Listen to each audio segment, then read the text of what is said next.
Hi everyone, Eddie here, and today I'm doing 5 mistakes that I have been making or have made on my plant mom journey. So as I previously discussed, since the new year, I am working on becoming a plant mommy and trying to navigate the world of plants, well, at least the world of keeping plants alive.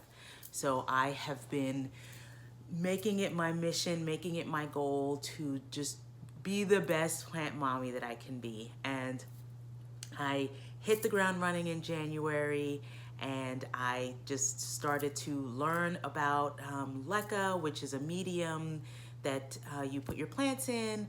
And I just was like, I'm learning about LECA. I like this LECA thing. Let's do it. Let's get into it. I've got all these plants. I'm super excited. And so, like, let's go. And in doing that, I have made some mistakes. And so here are some of the lessons that I have learned. One is I got too excited and I overwhelmed myself because I was doing too much. So if you understand LECA at all or don't, LECA is like a clay pebble, a lightweight expandable clay aggregate, and it is a substitute for soil, and it allows plants to grow in this medium. And so one of the things that I loved about the system is that you could better maintain your plants because you would be putting them in clear pots, you would be helping them navigate the world of like LECA, and the plants would learn to adapt to living in LECA and basically sipping nutrient water that you put your plants in. And I was like, I'm all in. I can do this because soil seemingly is not working for me between gnats and underwatering and overwatering and what have you. And so I'm going all in on LECA.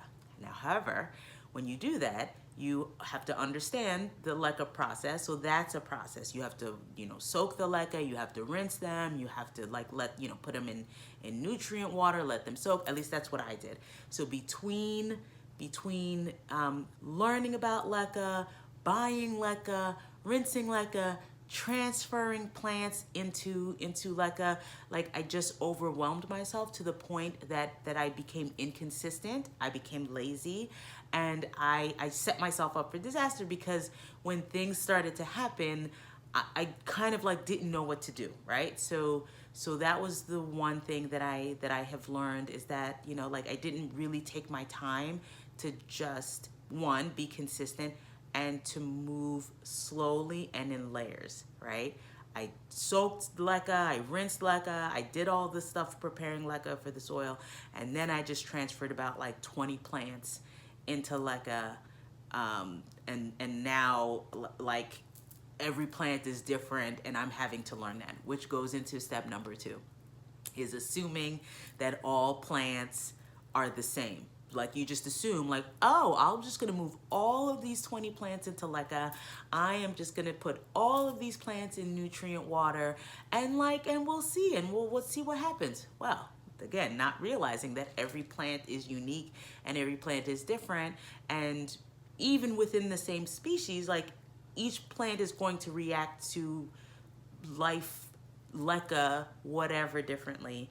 And I am learning that. And of course, now I'm starting to freak out because I'm like, what is happening? I don't understand why this is. So as an example, I'll show you what's happening with my peace lily. So here's Elaine. I have named her.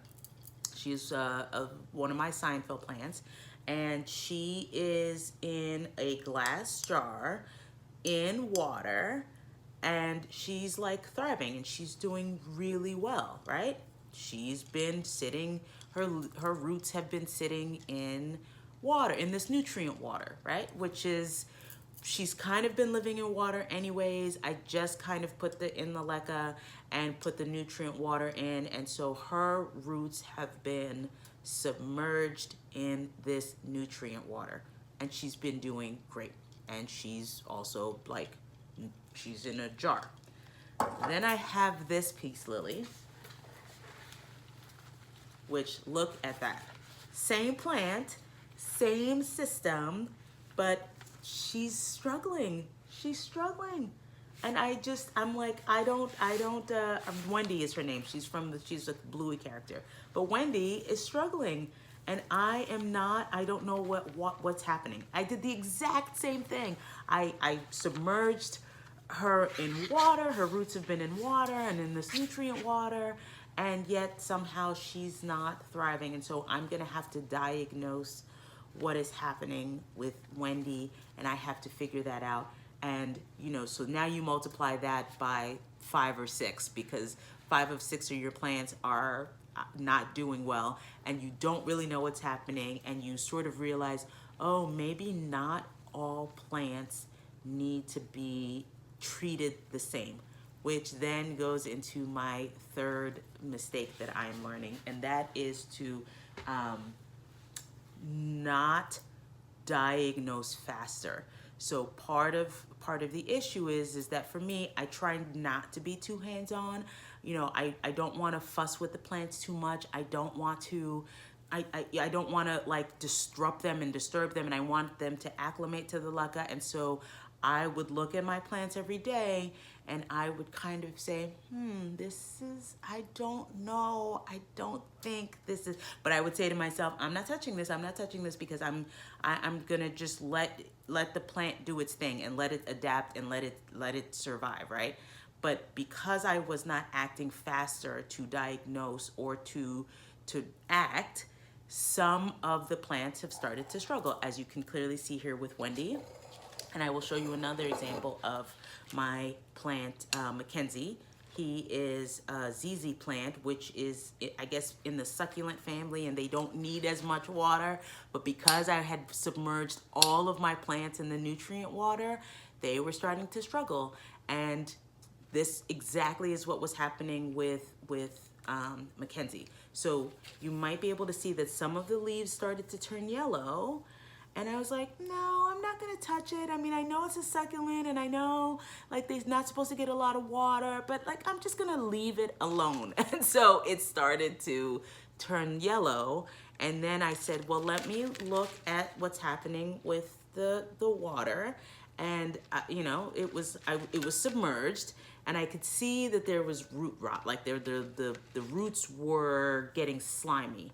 And when I took it out of the leca, like that's what you saw, right? Like when I sort of wanted to diagnose it, that's what you saw.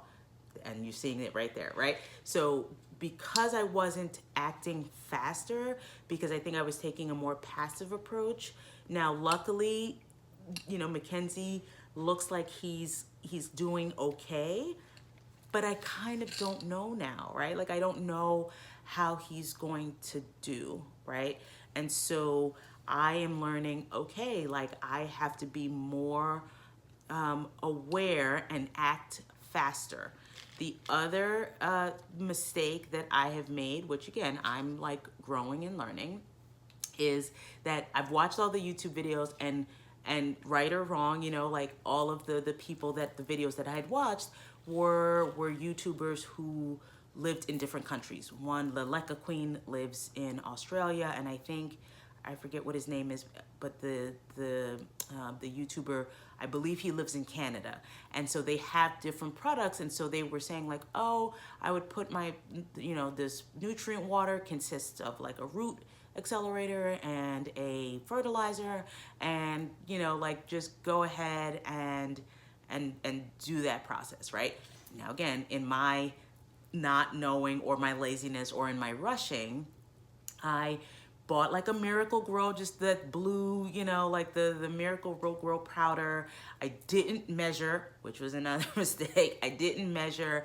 I just poured a teaspoon of the Miracle-Gro stuff in water, and then I just went to town watering all of the plants.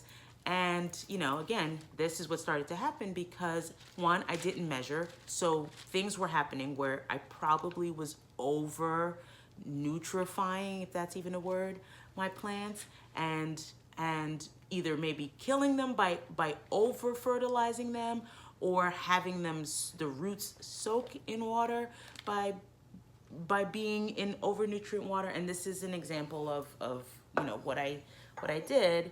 and and people have told me, now this is too blue, right? Like apparently, you know, the way that I should have been measuring the fertilizer is really measuring like a teaspoon to a gallon of water. And this I think is 32 ounces. This mason jar is 32 ounces. So I was over I guess nutrifying my water, and I was putting this water in all of my plants and they were being overly submerged. So some of them are struggling, and you start to say, well, why is that? So is that, and again, is it because the roots were sitting in water?